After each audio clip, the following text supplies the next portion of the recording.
Hi YouTube and welcome back to my channel. Today is day 18 of Vlogmas, just barely anyway. And today I thought I would talk a little bit about some of my comfort foods. So I know a lot of people, especially in the US, they have comfort foods like peanut butter and jelly or mac and cheese or grilled cheese sandwiches or pizza or burgers or, you know, things that maybe their mom's meatloaf. That kind of thing in terms of what they would consider comfort foods or foods that they enjoyed as children. And because I was raised as a first-generation American, the fact that my family came over to the US in 1956, and so they brought with them all of their kind of European traditions and everything, I was raised eating very much a European diet, specifically a German diet, because that's what my grandmother knew, so that's what she cooked. And so while not everything my grandmother cooked was good, and she didn't have a vast repertoire of things, there are a few things that she used to make that definitely qualify as comfort foods for me. Some of which I am able to replicate and make myself, and some of which I tend to be a spectacular failure at and haven't been able to replicate properly for whatever reason. And I've gone online, I've used recipes and things, and I don't know, I just can't seem to get it right. But it was one of those things where, you know, it's grandma's magic touch, right? You know, it just doesn't taste right unless grandma makes it, that type of thing. For some reason, when I was a kid and I would get the stomach flu quite a lot as a child. And the only thing that would make me feel a little bit better, at least for a little while, would be her fresh squeezed orange juice. First of all, it had to be fresh squeezed. It couldn't be from the carton, and it had to be her. If my mom tried to make it, it didn't taste right. It's a psychological thing. It's gotta be, but so there's that component to some of it. So one of the things that comes to mind for me in terms of comfort food would be a very simple dish that my grandmother would make with basically just making some plain rice and then just taking ground beef and onions and sauteing them together with a little bit of salt and just serving the ground beef on top of the rice and just eating it like that. I don't even know if there's a name for that. Is that a thing? Just sauteed ground beef on rice? I don't know if there's a particular name for that dish. It's something that she came up with and is definitely something I would consider a comfort food for me. It's usually the first thing I think of.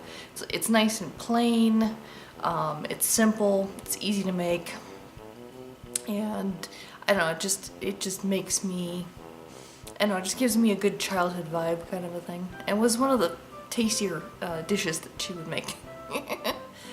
Another comfort food would be something that we called Schmaltzbrot. And I know there's a lot of variations in Germany on how to make Schmaltzbrot, but the way we always do is, first of all, you have the German black bread. And thankfully there's a bread that I found here locally in Colorado. It's made by a company called Udi's, and it's called Italian wheat. And it looks and tastes a lot like how I remember Schwarzbrot. Or German black bread tasting. And so I've been using that.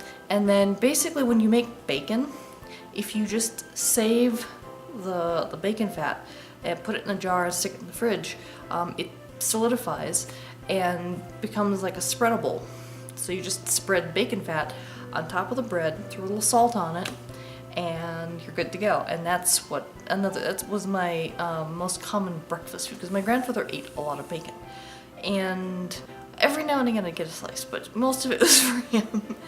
And the rest of us would get the schmaltz to put in our bread for breakfast. And so that was a common breakfast item for me. You know, instead of cereal. I didn't really eat cereal very much. Although I did get cream of wheat and oatmeal. I would get hot cereals in the winter, but I wouldn't really get, we really didn't have cold cereal. And we didn't do peanut butter. There's a lot of American things that I didn't start eating until after I grew up and moved out on my own, and like, oh, I've never tried this, let me try this. Like, realizing, hey, that's actually pretty tasty. Like, I like peanut butter and jelly, but for me, it's not necessarily comfort food in terms of just remembering my childhood and just food that I really liked growing up. One thing I love, but this takes a lot more preparation, is German sauerbraten. Love sauerbraten. And the best way to serve it is with potato dumplings. And specifically the kind that there's two ways of making German potato dumplings. One is pre-cooked potatoes and one is with raw potatoes. And my grandmother always did the pre-cooked, so she would boil the potatoes, bake basically mashed potatoes out of them, and then turn those into dumplings. And it's the dumplings I can't get right. So I've been serving my sauerbraten. I can do the sauerbraten just fine, but I'm serving it with mashed potatoes and skipping the whole dumpling process. My dumplings are either too solid or they just completely fall apart. It's either or. I just can't seem to find that beautiful middle. And I've tried I've tried just making it the way my grandmother made it. And then two, I've tried making it like based off of recipes I found online and things like that, and just can't quite get it, unfortunately. So it's like, okay, well, mashed potatoes, it's like you start off with mashed potatoes and then go from there anyway, so I just kind of get lazy and stop there. So, but that works. But sauerbraten is really good, but to do it properly, you really have to marinate the meat for at least 5 days, 3 to 5 days, but I usually try and go for the full 5. And it's marinated in, basically it's a mix of vinegar and water with bay leaves and onions. And you're basically pickling the beef is what you're doing.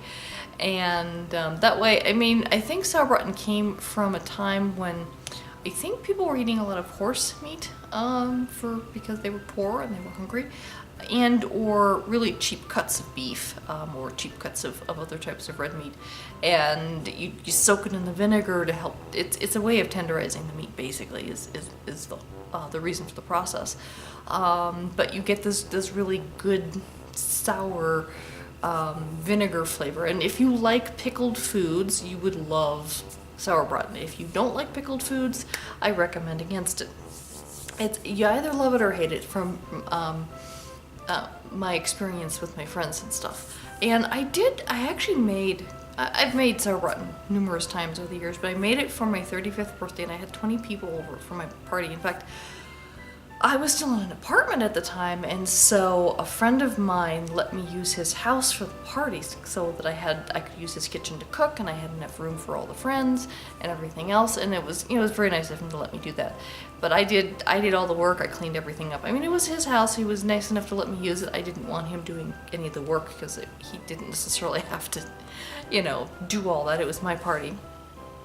But I swear everyone went back for seconds and there was no leftovers. Everyone loved my mashed potatoes, which is good. If anyone wants to know, my secret ingredient is onion salt. And on a note on that, I can't find onion salt anywhere. I can find garlic salt, can't find onion salt, just onion powder.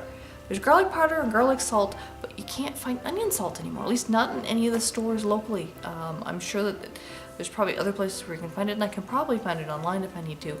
But the grocery store stopped carrying it. And I used to get these big containers of onion salt because I used it in like everything. It came from my grandmother.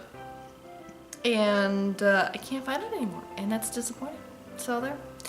Let's see, other types of comfort foods. One thing that I actually have been craving lately, but I haven't tried to make, it should be fairly simple to make though, is my grandmother would boil potatoes and boil some beef, usually cheap cut of beef.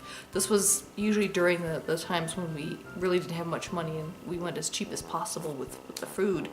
And she would boil those, and then she would make a horseradish sauce. So she would take horseradish, not pre-made horseradish sauce. She would just take jars of horseradish, and she would make a sauce out of it with, I think, milk and butter, and then just add the horseradish into it. And my grandfather actually didn't like it very sharp, so she would make the sauce with just a little bit of horseradish, put a bowl out for him, and then everyone else in the family liked a lot of horseradish, so she'd put the rest of the jar in and make it spicier for the rest of us. Because if you have just plain boiled potatoes and meat, it's kind of boring, but you throw some of that nice, you know, tangy horseradish sauce on top of it, and yum, it's really good. That's one of the reasons why if I get prime rib or something at a restaurant, you know, they say, do you want horseradish? Yes, please. And I always get both because they always have the creamy kind and the regular kind. And I get both because the creamy kind usually doesn't have enough horseradish in it for me. I always have to add more because I like it spicier. That's how I grew up. I mean, it's, for me, when it comes to spice, I don't like the capsaicin type spices from like jalapeno peppers and ghost peppers and Mexican foods and that kind of thing. The Thai chilies, anything where because the capsaicin, what it does is the heat keeps building as you eat it, to the point for me, it numbs my taste buds. So all I feel is the heat and I don't get any of the flavor. And at that point, what's kind of the point of, I can't enjoy the food because I'm just suffering in pain without having any deliciousness with it. So I really don't like capsaicin, to the point where I'm just, you know, I just don't eat it. I usually order everything mild. But when it comes to horseradish type spice, so just anything with horseradish sauce, and also wasabi, which is basically a horseradish. It's a Japanese horseradish. So I like wasabi too because it's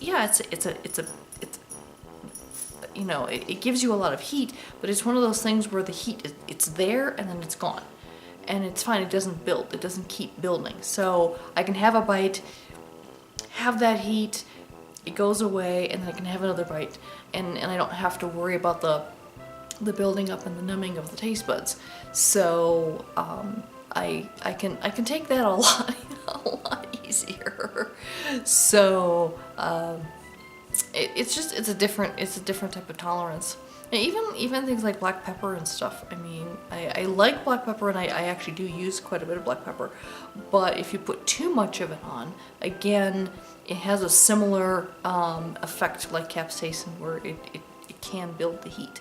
It just doesn't as much, so I can actually tolerate quite a bit more pepper than I can in terms of like jalapeno peppers, you know, peppercorns versus things of the pepper family. And that gets confusing. I do like green peppers though. I know a lot of people hate green peppers. Oh, there you go. There's another comfort food. My grandmother would make what she would call, she would just call it grüne Peppe. That's what the dish was called, grüne Peppe. And that was basically taking the German word for green, grüne, and then just using pepper, the English word. And that was the name of the dish. But it was basically a green pepper stew, or a stuffed green pepper stew, I think would be probably the best way to do it. Basically, is the concept is the idea of a stuffed pepper. We have the green pepper, you can do it with red and yellow too, but green peppers stuffed with like a tomato, rice, onions, and ground beef. So you have a mixture of that and you stuff the green pepper and you stick the whole thing in the oven. It's a fairly well, it used to be a fairly common dish. I don't know if it's as common anymore, but it used to be a common dish to have stuffed green peppers. And my grandmother took the concept of that and just slashed it all up and made a stew out of it instead. Which I actually, you know, I have always liked. And instead of ground beef, she would take the ground beef and make meatballs out of it. So we'd have these lots of meatballs. So it was like, basically it was like a tomato stew with rice and green peppers and meatballs and onions. And it's actually, I mean, if you like green peppers and tomato based kind of things, it's actually really tasty. It's, you know, it's just a different take on like a tomato stew or a tomato soup or anything. Just with a little extra little meatballs in there and stuff. So, like I said, my grandmother didn't have a great repertoire of things. Oh, and then just to sideline into desserts a little bit, she did make crumb cake, which in German is Streuselkuchen. So she would always make Streuselkuchen, and I loved the streusel on top, because the cake itself is kind of bland and dry. It's not moist, it's not very sweet. All of the flavor kind of comes from the streusel on top, at least the way she used to make it. And I always like, can you put more streusel on top, please? I swear, if I could just eat the streusel by themselves, I would. And actually, I used to. I used to sneak off a couple of pinches here and there before she put it on the cake. And I actually haven't made it. I keep meaning to. Of the desserts that my grandmother used to make, the one dessert I have made is her blueberry pie. And I usually call it a blueberry cream pie just because there's a cream sauce that goes on top of it that bakes into it. So basically, I don't make the crust. My grandmother used to make a crust. I'm lazy. I just go out and buy a graham cracker crust pre-made. And then you dump the blueberries in there, throw a little bit of sugar on there, stick that in the oven and bake it about halfway. And then the sauce is literally just a sour cream, eggs, and sugar. And I couldn't tell you, like, at least one egg, and I'm trying to think of how much sour cream, like maybe a cup of sour cream with an egg in it, maybe 2 eggs, and some sugar to sweeten it up, and just mix it up, and then you pour it on top of the blueberries. Stick that back in the oven until that cream sauce is starts to turn like a golden brown, and that way the eggs, make sure the eggs are completely cooked and everything, and serve it that way, and that's actually really good too. Streuselkuchen's more of the comfort food in my mind, just in terms of just remembering my childhood, but the blueberry cream pie is actually still one of my favorites as well, and that one's really easy to make. So the Streuselkuchen's harder to make. I know how to make the streusel because it's basically butter and sugar, but the cake itself, I don't have the recipe for it, and to be honest, I never liked the cake itself. It was always the crumbs on top that I liked, because that's the best part, right? So I've just never bothered making it. But anyway, that's some of the comfort foods that I remember as a child, some of which I still make and some of which I don't, but that's okay. Do you have any comfort foods? I would love to know. Until tomorrow, take care. Bye-bye.